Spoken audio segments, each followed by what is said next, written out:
And on the electronic intifada, we have frequent stories by reporters in Gaza, Palestinian and other reporters there, of the plight of farmers who risk their lives to go to their fields, whose entire orchards, olive groves and citrus orchards have died because the irrigation systems have been destroyed, who have tried to keep the trees alive by carrying water to them by hand, but too many farmers have been shot and injured or killed simply by entering their fields.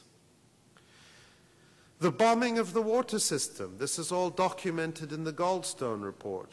Israel bombed the water pumps that supplied 25,000 households in Jabalia refugee camp.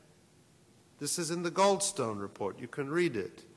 Killing the engineer who looked after the pumps.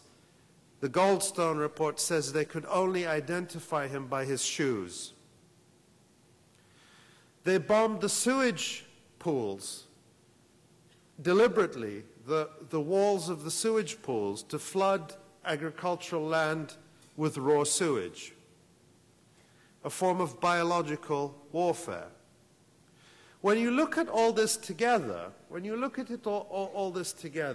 what emerges is a systematic pattern to destroy any possibility of self-sufficiency for people in Gaza, to make them absolutely dependent on UN food aid, and then to use UN food aid as a weapon. It's quite systematic. So, when you look at Martin Kramer's comments, they actually fit a pattern. They have real-life consequences. I don't think it's a coincidence that just a few weeks ago, the government of Canada, which had for long been one of the biggest donors to UNRWA, the UN agency that provides essential humanitarian aid to Palestinian refugees, Canada, after decades of supporting UNRWA, cut its donation to UNRWA to zero. $15 million a year, and this is at a time when UNRWA faces an unprecedented deficit. This is not about UNRWA. It's not about more support for UNRWA. What I want you to see is the big picture here of the systematic immiseration of Palestinians as a strategy. And Canada said that it would redirect its aid towards the Palestinian Authority security forces.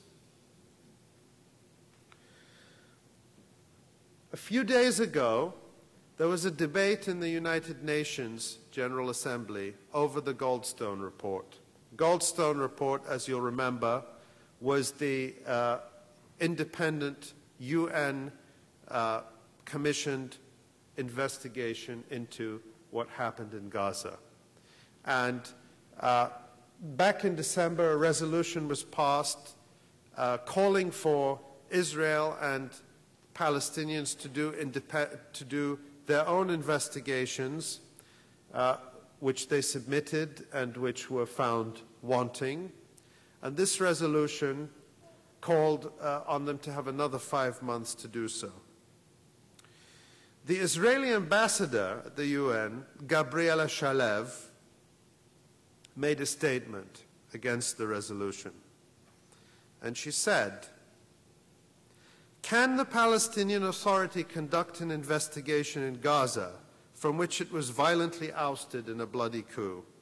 Or in contrast, do we really believe that the terrorist Hamas organization will investigate its use of human shields, its appalling methods of targeting civilians, and this is what got me, and its cynical use of schools, hospitals, and mosques as weapons of terror?"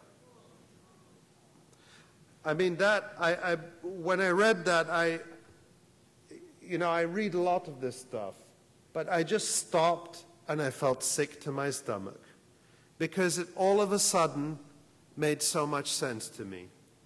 That schools are part of the pronatal policies. Hospitals are part of the pronatal policies. That what you have here, when you look at the statements of the Israeli officials and their supporters and advocates in this country, is a systematic policy designed to, I don't know what, to reduce the Palestinian people, to reduce their numbers, to so demoralize them that they disappear. It's something more than just a collection of bad things. It seems to add up to a strategy. What other explanation can there be for the fact that for 1 year after the attack on Gaza, there was a total ban, and still, on reconstruction supplies coming into the Gaza Strip? There was a report issued by 22 aid agencies in December, various humanitarian agencies that many of you would have heard of, mostly European, but Oxfam and Christian Aid and many others. And it documented that in the entire year, well, let me put it the other way. Prior to Israel's imposition of the, Gaza has always been effectively under siege, but prior to the imposition of the tightened siege in June 2007, there were approximately 7,400 trucks of construction supplies coming into the Gaza Strip to meet the needs of a growing population. In the whole year after Operation Cast Lead, a total of 41 trucks of construction supplies were allowed into the Gaza Strip. 41 trucks. You have to consider that, as I mentioned, half the schools were damaged or destroyed.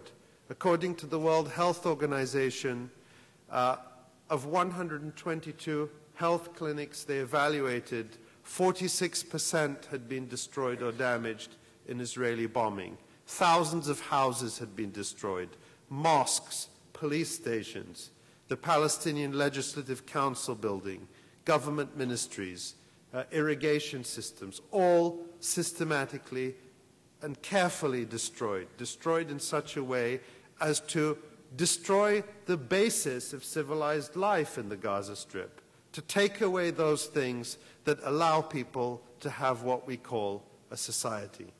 And then, once they're destroyed, not allow for any reconstruction whatsoever. So this is the crime in the Gaza Strip. It's not something that happened for 22 days and stopped. It's something that continues now. The bombing part was only a certain phase of this war against the Palestinian people in Gaza. What I've presented is grim. I want to make sure you see the bottle, because this is something very hopeful going on in Gaza.